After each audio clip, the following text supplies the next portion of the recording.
Eto Madagasikara no misy antsika. Nosy lehibe mivelatra eo amin'ny 7.5 kilometatra toradroa, izay anjakan'ny mponina tsy latsaky ny 120 tapitrisa. Mbola malalaka ny tany noho izany. Ny vary no voalaza fa fotom-piveloman'ny mponina, na dia efa mirona tsikelikely amin'ireo haingotraingotra izay tsy mety mahasolo ny vary azy izy ireo. Noho ny manosy azy sy ny tantarany, dia manana rafitra hafa izy ikajiana ny zavaboariny sy ireo loharano ara-boajanahary sy foto-tarazo izay iavahany amin'ireo nosy kely rahavavy toy ny Mayotte na Comore. Amin'ny manosy azy ihany koa anefa dia toerana mbom-pionan'ny kolontsaina sy teknika maro samihafa izy, hany ka atahorana ny hoavin'ireo fahaiza-manao sy fahalalana nentim-paharazana.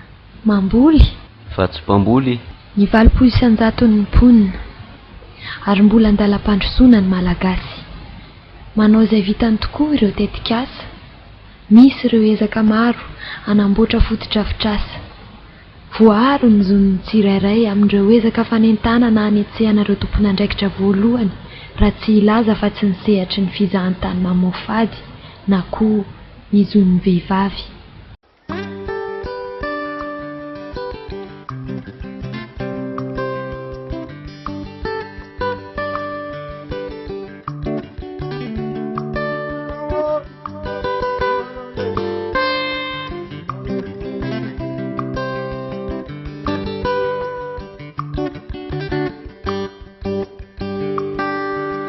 Haneti durana Zimrara Areitanyala Zimrara Mainitaninrazane Zimrara Niwavantaranaka Zimrara Oriaba Oriende Yamuno tikanie Timbabas velvel Oriaba Oriente Timatsiartentika Miamatskelkel. Tarigetra ny adana sy mosambatra ary androso, kanefa aiza ny lalana tongavana amin'izany? Iza no tahafana? Andeha hijery ny famelabelaran'ny rahiratra ho fitaratry ny tantsahany ampitso. Manaja antsika rehetra tompoko. Izao ny rahiratra hitondra amintsika traika efa vitsivitsy mba ho tonga amin'ny fandrosoana tokoa i Gasikara amin'ny alalantsika tantsaha.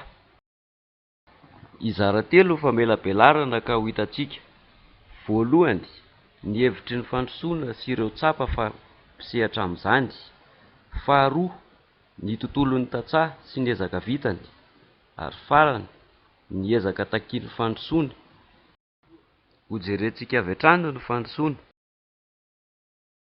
Raha vao miresaka hoe fandrosoana dia tonga malaky ao an-tsaina ny hoe fivoaran'ny fari-piainana, izany hoe misy foana ny vola amin'izay rehetra tiana ampiasana azy. Ny fivoaran'ny fari-piainana nefa ilay ilany amin'ny famaritana ny fandrosoana ihany, fa ny ilany matetika adiny kosa dia ny fivoaran'ny toe-tsaina.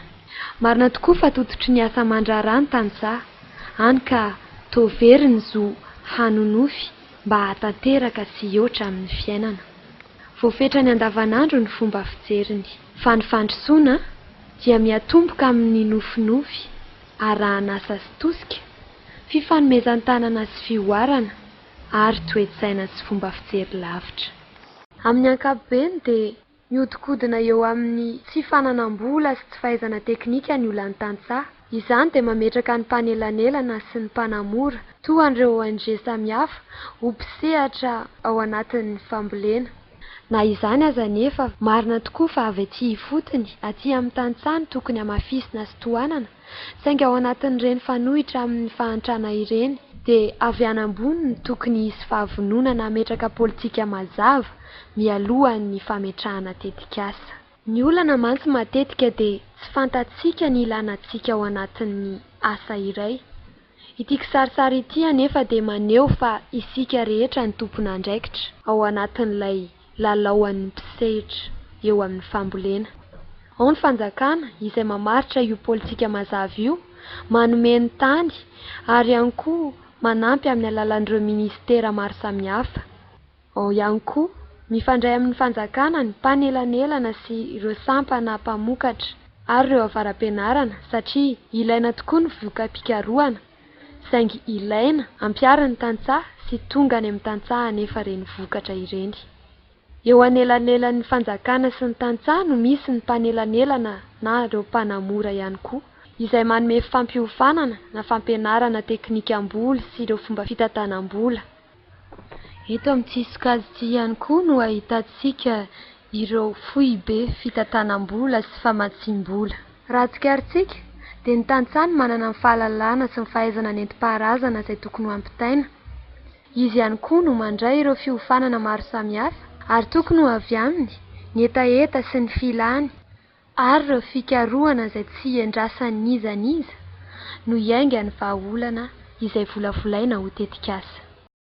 Tsy fahalalahana asa ny asan'ny tantsaha, asa tena mahavelona ary tsy tokony atao anjorom-bala. Andeha hijery ny famelabelaran-dremy isika. Izy dia anisan'ny rony tantsaha voaositra ho leader irony. Hono ary Remy, amin'ny mahatantsaha leader anao, inona avy ireo toe-tsaina na fomba fanao hitanao fa mety mampahomby mba ho tantsahany ampitso avokoa isika rehetra? Raha eto Madagasikara zao no jerena dia ny akamaroan'ny tantsaha moa zany dia hoe tantsaha mamboly vary, mamokatra ho an'ny vary satria io nefa napetraka Andriamanitra ho sakafontsika malagasy zany ary napetraka ihany koa zany ho voandondrara eto amin'ny firenentsika malagasy zany. Tsy io ihany anefa no any lalana ahafahana mamokatra fa maro isan-karazany zany ny zavatra azo atao zany entina hamelona izay fambolem-bary izay. Dia zany eto dia teny manipika hoe azo atao dia azo atao tokoa mamokatra zavatra hafa ankoatrin'ny vary zany izay efa foto-tsakafo nefa azo atao ihany koa zany mamokatra zavatra hafa hoentina manatsara ilay farim-piainana. Za zany dia tantsaha mamokatra vary ary tsy mionona amin'izany fambolem-bary zany ihany satria maro ihany teo zany no zavatra azo atao entina hampiroboroboana ny atao hoe seha-pamokarana amin'ny mahatantsaha zany. Dia manao karazam-boly maro isan-karazany zao ao zany ny voly legioma isan-karazany tahaka ny soflera, ny laisoa, ny petsaibe zany. Dia ireny rehetrarehetra ireny zany dia hoentina ihany koa zany hamenona ilay seha-pamokarana tombotsoa lehibe dia lehibe tokoa zany no azo avy amin'ny alalan'ilay fambolena zavatra maro isan-karazany. Tsy vitan'izay hoe atao sakafo fotsiny ihany zany izy io fa ho anay zany dia efa manondrana ary efa mivarotra izany mampita izany any amin'ny faritra hafa zany, mamokatra mba hoentina azahoam-bola fa tsy natao ho sakafo fotsiny ihany zany.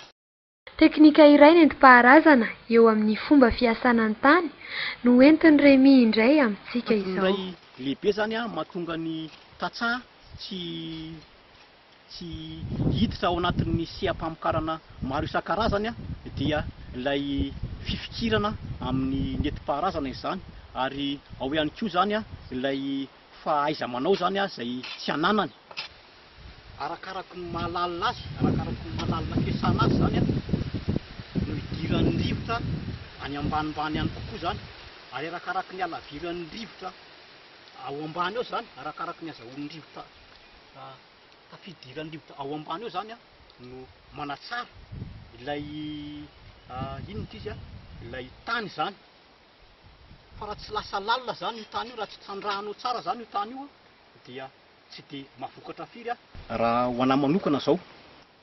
Dia efa manana calendrier mpamokarana mandavataona zany eo amin'ny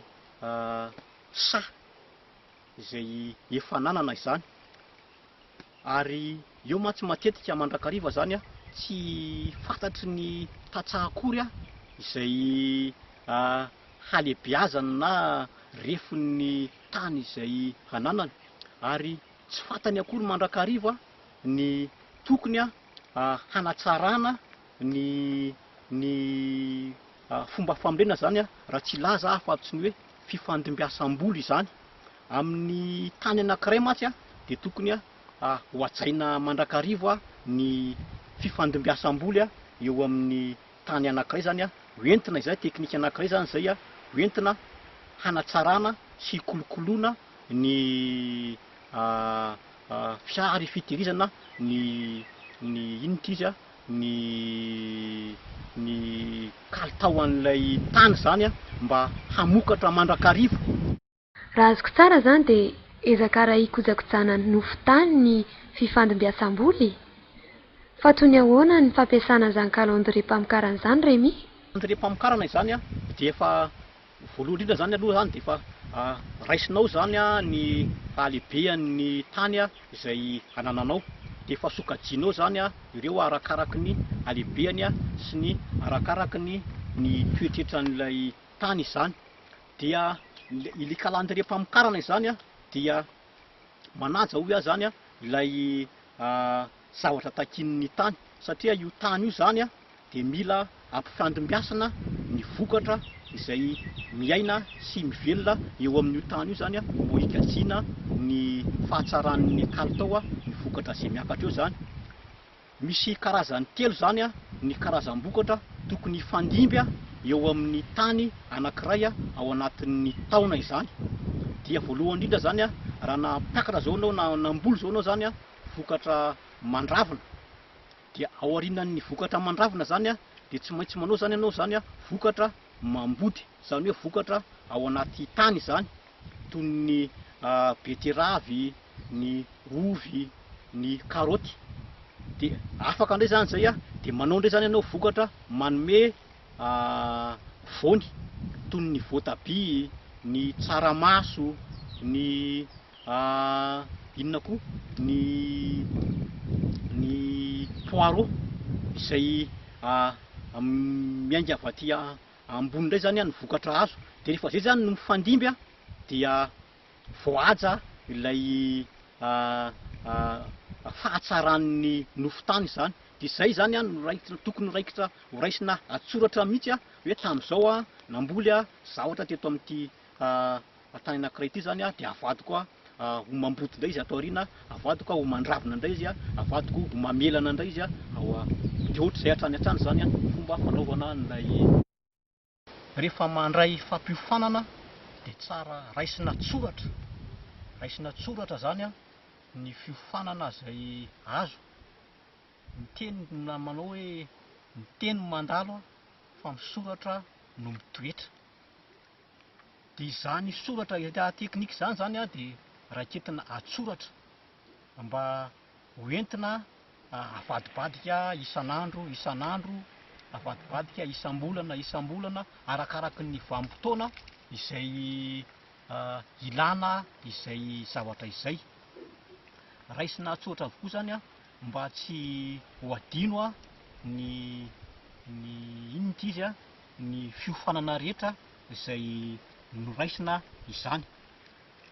Manentana ihany koa zany a ny tatsaha mba ahafahana zany a miombon-kevitra, mba ahafahana zany a manana tahiry kevitra iraisana, dia tsara raha toa ka miditra sy manangana fikambanana, satria amin'ny lalana fikambanana no any antoka iray ihany koa zany a iaraha-miasa na eo anivon'ny fanjakana izany a, na eo anivon'ireny mpamatsy vola maro isan-karazany ireny, manavanana kokoa amin'zareo a, ary metimety kokoa azy zany a ny mamatsy ny tatsaha ao anatina fikambanana iray. Matetika itsika tatsaha matsy zany mazana, tsy hoe fanambaniana akory na hoe fanaovana tsinitsinina, fa matetika de ny akamaroantsika zany a tsy dia mahay mandray atsoratra loatra, tsy dia afaka firy teo anatin'izany hoe fianarana izany. Kanefa na izany na tsy izany azy zany a tombon'le lehibe anankiray zany a rehefa miditra ao anatina fikambanana zany ianao dia ao a no manana an'izay tahirin-kevitra izay, manana an'izay tahiry ara-teknika izay zany a, ka rehefa ao anatina fikambana zany ianao a de resy automatika zany a, resy ho azy a izay a tsy fahaiza manoratra izay zany a. Eo andanin'izany ihany koa ny tantsaha ihany koa zany a de tokony anana mandrakariza fiezahana zany a mba hijery amin'ilay atao hoe tsinjolavitra izany a, de ilay fametrahana izany a ny tahiry izay tokony a hitsinjovana ny vodimeandro omerika izany, dia tokony hanana izany toetsaina sy ezaka izany zany ny tantsaha fa tsy hianona fotsiny a amin'ny fomba mahazatra teo aloha fa tokony hanana tahiry a ho anazy manokana izany zao a dia efa anatsara sy hampitombo izany ary efa manao ezaka lehibe indrindrindrindra zany a eo amin'ny fametraham-bola any amin'ireny banky natao ho an'ny tantsaha ireny zany, hametraka izay azo lazaina hoe hitsinjovana ny vodiandro omerika zany fa tsy hianona fotsiny a amin'izao zany. Ary anisany anankiray koa mantsy a diso lalana ny olona indrindrindrindra ho an'ny tantsaha zany a dia ny findramam-bola lava any amin'ireny mpamatsy ireny, fa tokony ihany koa zany ambanana ezaka mba hametraka ihany koa zany a ny tantsaha ary hitsinjo a izany lalakale ao aoriana izany a ka anatsara sy ampiroborobo a ny faharom-piainana. Misy teknika anankiray zany a tiana ampahafantarina antsika tantsaha amin'ny resaka fomba fanatsarana an'le fambolena zany. Zay zany a de mampiasa le fomba fambolena vary a indroa ao anatin'ny taona anankiray. Teknika tena tsara ary mety izy io fa esory ao anatin'ny saitsika zany hoe tsy mety zany fa tena mety a lay fomba fambolena vary a indroa zany. Aketra zany a ny volana o zany vary a de miakatra volana desambra, de manetsa indray a volana faraparan'ny volana desambra de miakatra faraparan'ny volana avril eo amin'ny voalohandohan'ny volana mai eo. Ka entanina zany tsika mba hanao an'izay fomba fambolena zay fa tena zahay a de efa nampiasa ary mety ary nahazo vokatsoa tamin'ny alalan'izany zahay. Ampiasana ny teknika vary indroa zany a tamin'ny vokatra voalohany zany a de nazahoana teo amin'ny 9 taonina par hektara zany a rehefa atao ny sondage, ary ny vokatra faharoa zany a de natratra eo amin'ny 4 taonina isaky ny hektara. Te hivoatra tokoa Remy, ny toe-tsaina entiny amin'ny fomba fiainana mahatantsaha de tena azo atao fitaratra tokoa fa ny soa fianatra e.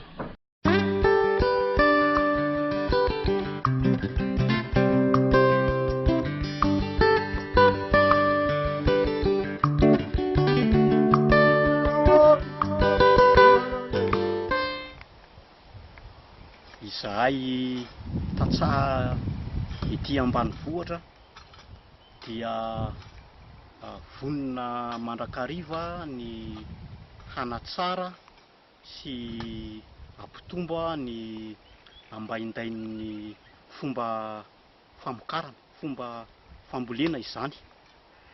Ary izany fomba fambolena sy fomba famokarana zany anefa tsy vitanay rery amin'ny fiezahanay manokana raha amin'ny herin'ny tenanay, fa mila fiarah-miasa, mila fifanohanana ara-kevitra, ara-materialy,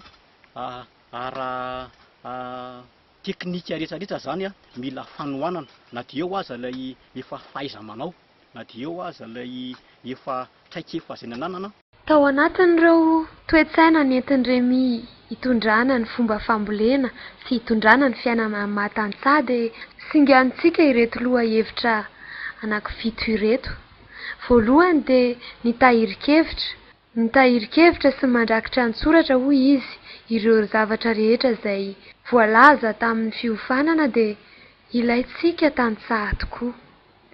Ny faharoa kosa de ny mitady zavatra tena marina sy ny mampiatra ireny fampiofanana ireny. Tao anatin'izany nahitantsika ny calendrier culturel na calendrier famokarana. Fahatelo kosa de ny fampitana fahaiza-manao toy ilay nataon'i Remy mikasika ny fomba fiasana ny tany Ilaina tokoa ny mifampiampita fahaiza-manao mba hampandroso ny asa ataontsika tantsaha. Faefatra manarak'izay dia ilaina ny manao voly maro samihafa, izany hoe tsy mianona amin'izay efa hay ihany na izay efa fanao, fa hanampiana ny fambolem-bary dia misy ireo karazana voly izay efa nolazain'i Remy azo atao tsara amin'ny tany kelikely. Manarak'izay dia ilaina ihany koa ny tsy mionona amin'ny fahaizana, tsy miandry tetikasa fa mba manitatra sy manavao toy ilay hoe manao voly vary indroa miantoana ohatra. Ny fahena manarak'izay dia ny toe-tsaina tsy manisy sakana amboalohany, ny hoe tsy mety sy ny tsy vita dia mahareraka ambony ihany, fa ny hoe kosa ahoana no atao ahavitana izany no mampivoatra, izany hoe tia tsaina tia karokaroka. Ny fahafito farany dia ny mitsinjo lavitra. Tena ilaina tokoa ny manao tahiry, marina tokoa ny voalazan'i Remy. Aiky moa azo atao ihany koa ny mametra-bola amin'ireny banky ireny, fa tsy mindrana fotsiny Rehefa manaraka tsara ilay teknika famokarana arak'ireo izay fampiofanana efa nomen'ny mpapiofana izany, indrindraindrindra eo amin'ny fomba fampiasana zezika izany. Matetika tokoa mantsy ho antsika tantsaha zany dia saika minoroana betsaka amin'ny zezika simika izay tsy zoviana amintsika intsony ankehitriny fa hita zany fa efa manaratsy ary manaratsy endrika mihitsy ny fomba fambolena zany fampiasana zezika simika izany.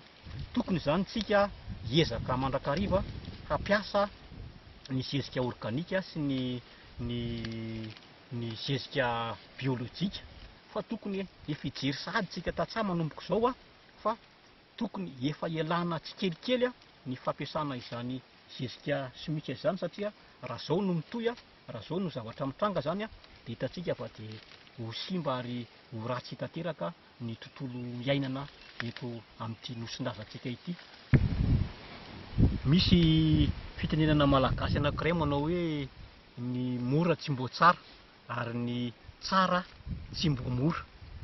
Raha oharina amin'ny vidina zezika simika zany ilay zezika biolojika na zezika organika dia somary lafolafo kokoa, kanefa tsara, hafa kokoa zany no manana ny tsara. Ka entanina manokana zany tsika tantsaha mba hiezaka na hanao finiavana mihitsy hampiasa izany, na dia azo lazaina hoe lafo vidy kokoa ary izy, na dia hoe sarotsarotra ampiasaina kokoa ary izy rehefa ao ilay finiavana, rehefa ao ilay faniriana, ary rehefa ao ilay etaeta ka akambana ireo rehetrarehetra ireo zany dia mandresy mazava ho azy izany zezika simika izany, ny zezika izay ampiasaintsika eo amin'ny fambolena izay atao. Koa zany dia tiako ny misarika ny sain'ny tantsaha. Voalohany indrindra aloha zany tsy hametraka zany hoe asa mahatantsaha zany ho asa ambany. Raha eto amin'ny fokontany misy an'i Remy ohatra, ny etaeta dia ny ahita lalam-barotra. Efa misy tokoa tetikasa izay manampy azy ireo amin'izany, fa eto isika dia mitodika kely amin'ny fanjakana izay hita tokoa fa singa goavana mampandeha ny lafiny rehetra eo amin'ny firenena iray. Isika rehetra ny tompona andraikitra amin'ny fambolena izay hita fa kitro ifaharan'ny fampandrosoana. Samy tsy hisy iraviravy tanana isika na hifanilaka andraikitra. Ny fambolena betsaka, mamokatra tsara ary misy lalam-barotra no hampiakatra ny ari-karena malagasy.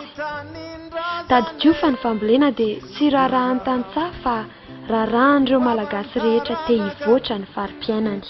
Ny tao-trano ny tsy efa nirery, ka andeha hiary isalahy anarina ny Madagasikara mba ho mpamokatra, satria ny asa famokarana no andaozantsika ny sinto-maherin'ny fahantrana.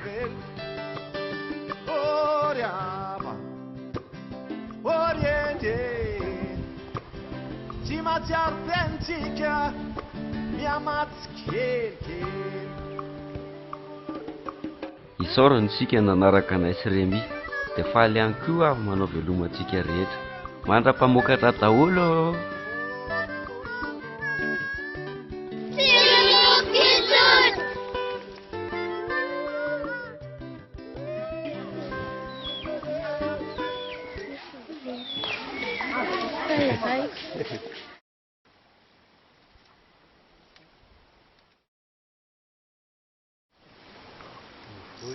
Escucha, Fivoara.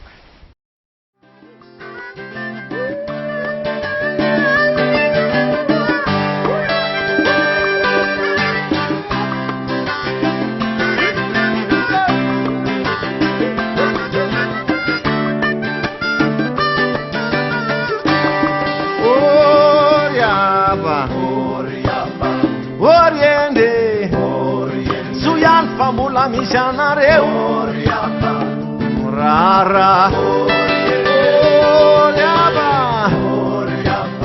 Oriente Suyan famula misanakareu Rara